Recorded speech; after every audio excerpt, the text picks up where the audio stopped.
10h18, estamos de volta. Neste momento, acompanhando ao vivo a imagem da fronteira de Israel com o território do Líbano. Neste fim de semana, nas últimas horas, nós acompanhamos imagens de focos de ataque no território libanês, porque é o local onde fica localizado, né, o Hezbollah.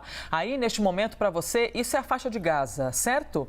São os acampamentos humanitários na faixa de Gaza, porque moradores da região norte de Gaza foram retirados de suas casas, realocados em acampamentos e vão desse jeito aí, ó, tentando sobreviver às adversidades. São crianças, nenéns, gestantes, idosas e todas as pessoas que estão ali alocadas nesse local do conflito. Inclusive, subiu para 10 mil o número de palestinos mortos na guerra entre Israel e Hamas. Ao menos essas são as informações do Hamas, porque o Hamas é responsável pela gestão da faixa de Gaza. Então, sempre quando a gente diz que o governo da Palestina em Gaza fez algum tipo de informação, essas informações são divulgadas pelo Hamas. Eles dizem que nesse número de mais de 10 mil pessoas, mais de 4 mil são crianças. Pois bem, sobre todo esse assunto tão crítico, né, tão urgente, a gente conversa agora com um especialista em relações internacionais, Urian Fancelli, professor que está aqui com a gente. Ele que é mestre pelas universidades de Groningen, na Holanda, e Estrasburgo, também na França. Professor, bem-vindo como sempre, hein? Obrigada mais uma vez. Oi, Elisa, bom dia. A gente fica do lado de cá recebendo essas informações e veja, agora na imagem aparecendo um gatinho, vocês estão vendo ali as meninas. É incrível como a gente consegue muitas vezes sorrir mesmo em meio ao caos, né? Porque você vê ali a pureza dessas crianças.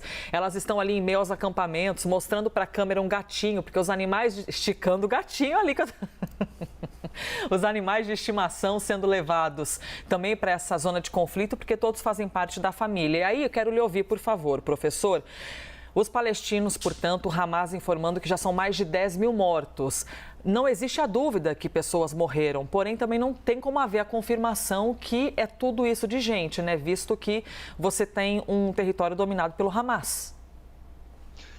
Então, Elisa, historicamente esses dados eles têm sido confiáveis, né? Depois, quando acontece algum ataque, alguma coisa, normalmente até então eles têm sido considerados verídicos. Então, isso também é corroborado por outras organizações também que estão presentes nessa região, como a própria ONU, Médicos Sem Fronteiras. Então, são dados que, pelo que tudo indica, são de verdade mesmo.